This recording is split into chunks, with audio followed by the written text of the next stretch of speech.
and welcome to another Twin Flame Q&A, and I'm going to jump straight into it because I have a couple of questions here.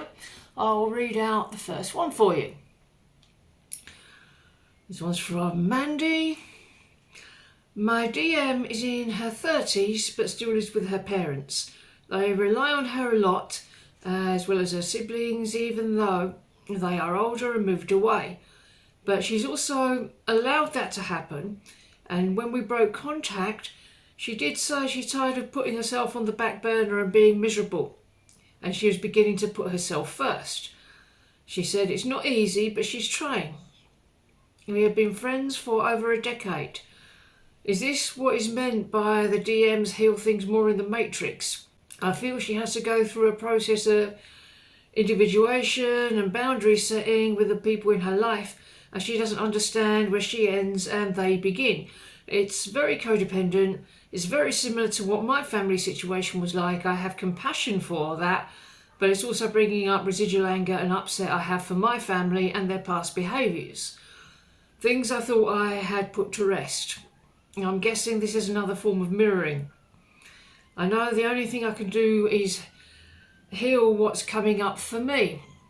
Yeah, I mean, there'll be a lot of things that you think you're done with the healing and then they will pop up again. Sometimes it can feel like you've moved completely back and you might think, oh my goodness, I haven't healed anything. But that's okay. That's all part of the process. That is part of the journey. Pretty much everyone feels that way.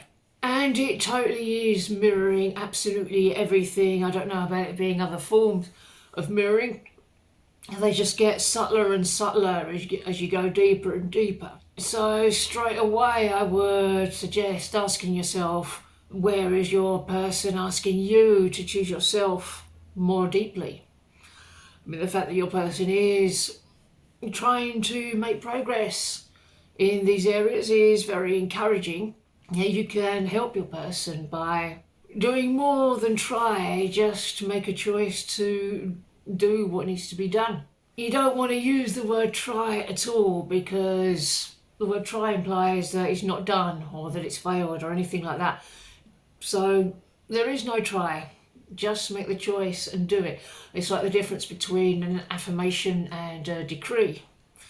A decree is much more powerful. It's actually taking action to take the steps towards what you desire. So if you need to choose yourself more deeply, put yourself first. That's a good direction to go in. Look at how your person's codependency could still be mirroring hurt patterns with your family that you're still healing. It's not that you haven't healed it, because if you've been choosing to heal and taking the steps towards it, you have been healing, but you're going deeper into the layers here, and I'm well aware of how long it can take and how much it can take to heal these family patterns. Just keep doing the work of the day and keep moving towards it. Let that be enough. When you look at what your person's mirroring to you, are you in certain areas still feeling responsible for other people's happiness instead of your own? Or maybe at the expense of your own peace? Because if you're doing anything that causes you to give up your peace, you're in big trouble basically, because union won't come from not peace. And if you're in union and you're in a state of not peace, you're going to have the not peace amplified, and I don't feel good at all. So this is a very important one, to go deeper and really feel your feelings about it, feel your way into it. Don't try and think your way through it. It's a feeling journey, not a thinking one. Have a look at what boundaries you've been learning to set that your twin flame is now feeling invited to create. Maybe you're a little bit further on than your twin flame in this particular area, maybe not. Maybe you're being called to set firmer boundaries in areas of your life. That's another area that just wants your examination. Just sit with yourself, sit with your feelings, really get clear.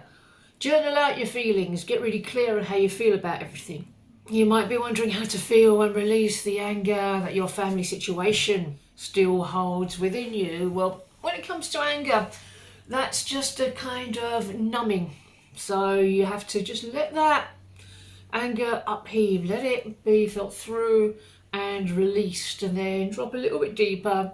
Find what the deeper hurt feeling is that the anger was protecting, And then you can really get to work on that with the mirror exercise and heal it piece by piece, layer by layer. And while you're moving through your own process, remember to hold compassionate space for your twin flame and what they're going through without taking it personally.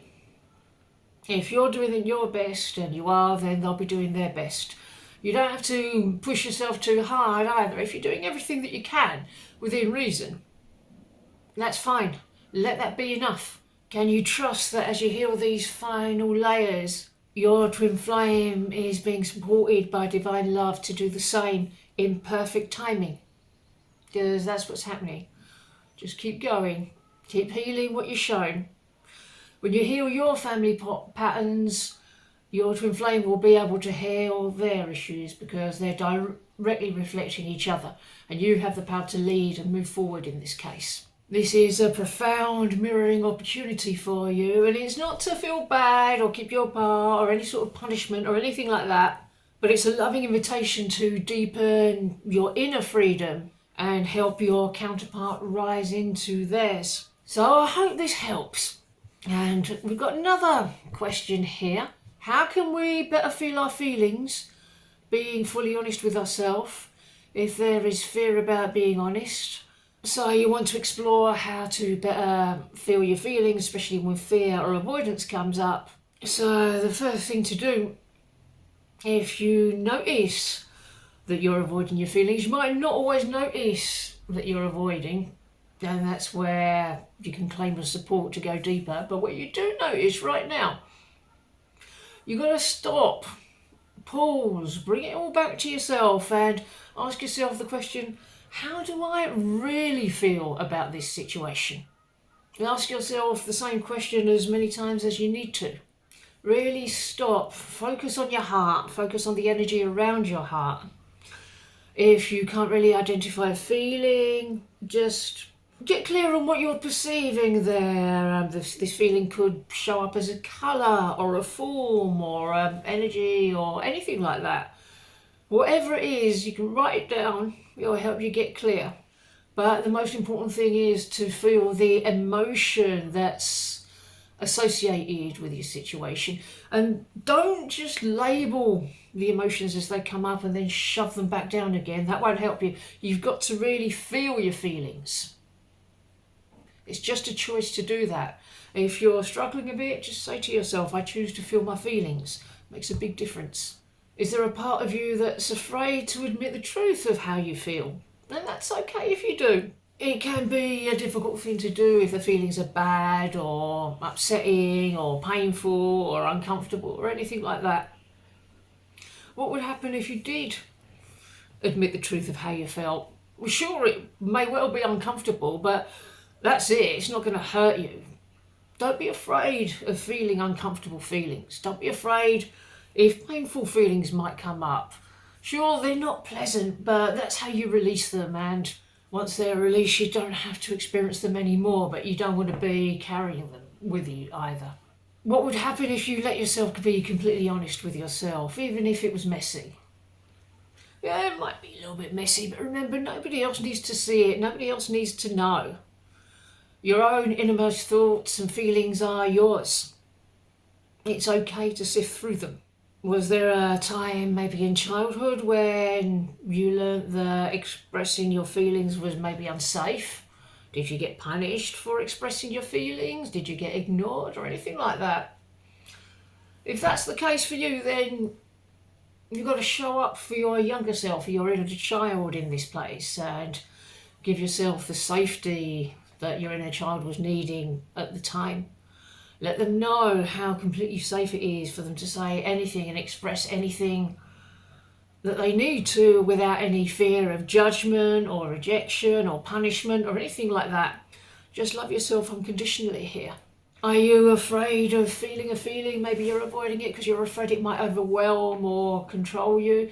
Yeah, it can be a common issue, especially earlier on in the journey. You're afraid of being overwhelmed by your upsets. But when you do have an upset, that's when you do the mirror exercise. And the more upset you are, probably the less you'll feel like doing the mirror exercise. But the more important it is to do that.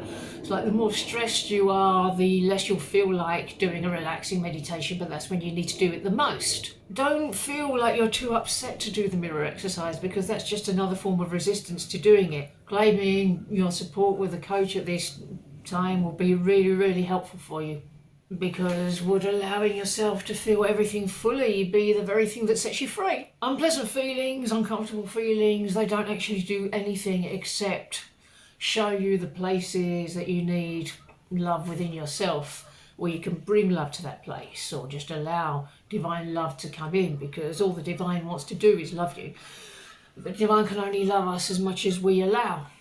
So just open the door, let love in to all these little dark rooms in consciousness. Allow divine sunlight to illuminate them all with love. It's okay to open the doors. Don't matter what's in there. It's not going to be anything new or scary. It'll be the same feelings that you've been aware of the whole time, so it's safe to go there. Hope this helps. So feel free to drop all your questions in the comments. You can ask as many questions as you like. Please know that when you do, you'll be helping lots of other people who are in similar situations to yourself. You're doing your own bit for the collective, so I'll look forward to answering your questions. Bye-bye.